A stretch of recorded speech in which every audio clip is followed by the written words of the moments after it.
बंधुगण सुखिला काश बा ड्राई कफ भली समस्या आजिकाली अनेक लोक भोगवाक पड़ुअछि।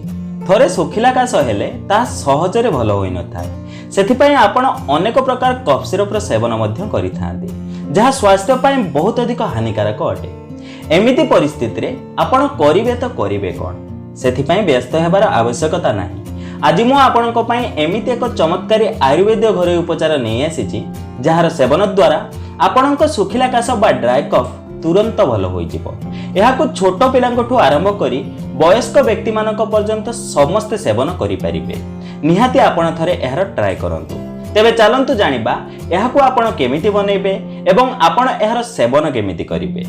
किंतु ताहा पूर्व मु आपण मानक कहि रखिबि, जदि आपण माने जे हम चैनल को सब्सक्राइब करना तेबे तळे थिबा सब्सक्राइब बटन ऊपर क्लिक करी हम चैनल को सब्सक्राइब करि नियंतु एवं पाखते नोटिफिकेशन बेल ऊपर निहाती क्लिक करंतु। या द्वारा हम जो नूतन वीडियो अपलोड करबु तार नोटिफिकेशन आपण माने प्रथम पाई परिबे एवं हम चैनल माध्यम रो बहु किछि शिखणे जिंस आपण माने शिखिबा को पाइबे। एथिपई आपण को प्रथम सामग्री रा आवश्यकता पड़िबो, ताहा अटे गुड़। ऑर्गेनिक गुड़ नेबा को चेष्टा करंतु। 2 चम्मच गुड़ एथिपई आपण को आवश्यकता पड़िबो। देखंतु मु एहाकु हल्का गुंड करी रखिछि। द्वितीय सामग्री आपण को एथिपई आवश्यक ताहा अटे 1 चम्मच घिओ। गाई घिओर प्रयोग आपण एथिरे करंतु। तृतीय सामग्री आपण को एथिपई आवश्यक ताहा अटे 1 चम्मच हळदी गुंड। चतुर्थ सामग्री एथिपई आपण को आवश्यक लूण। आधा चम्मच रु कम लूणर आपण एथिरे प्रयोग करंतु। पंचम एवं शेष सामग्री आपण को एथिपई आवश्यक ताहा अटे गोलमरीच गुंड।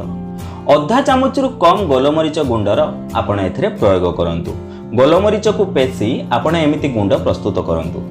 एबे आपण एही समस्त सामग्री को एका साथी मिसेई भल भाबे चकटी दियंतु। अनेक थर हमकु काश हेले भिक्स बा हॉल्स रो कैंडी आमे सेवन करंती, ताको आपण सेवन न करी घरे एहाकु बनै रखंतु एवं एहार सेवन करंतु। बहुत आराम मिलिबो एवं धीरे धीरे आपण देखिबे आपणको सुखिला काश ठीक होई जिवो। एहा खाइबा मध्य बहुत स्वादिष्ट अटे। छोट बड़ समस्त को एहा खाइबा बहुत भल लागि थाए। एठारे देखंतु आमे एहाकु भल भाबे चकटी देले। आवश्यकता अनुसार आपण आउ किछि बुंदा घिओ एथिरे मिसै परिबे। एबे देखंतु हमर एही मिश्रण प्रस्तुत। एबे आपण एहार छोट छोट लड्डू बा गोली बनै दियंतु। थरक पाई आपण जेतिकी खाइबा पसंद करिवे सेतिकी छोट छोट गोली आपण एहार बनांतु। बंधुगण एथिरे व्यवहृत समस्त सामग्री प्राकृतिक अटे।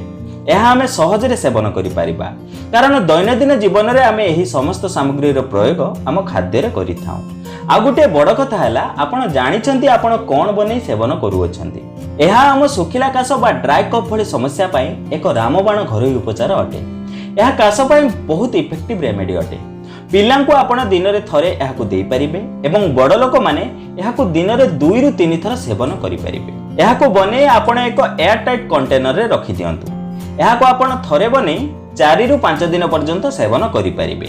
एथिरो आपणकु सुखिला काश पई बहुत फायदा हेबो। एहार निहाती सेवन करंतु। जदि आपणकु भल रिजल्ट मिले ताहाले निज प्रियजन मानक सह वीडियोटी निहाती शेयर करंतु। जदि आज भिडियोटी आपको टिके भल है तेज गोटे लाइक करूँ एवं एमती प्रकार वीडियो देखापी आम चैनल को सब्सक्राइब करूँ। तेज बंधुगण आज पुणी देखा एक नूतन सुंदर अध्याय सह। धन्यवाद।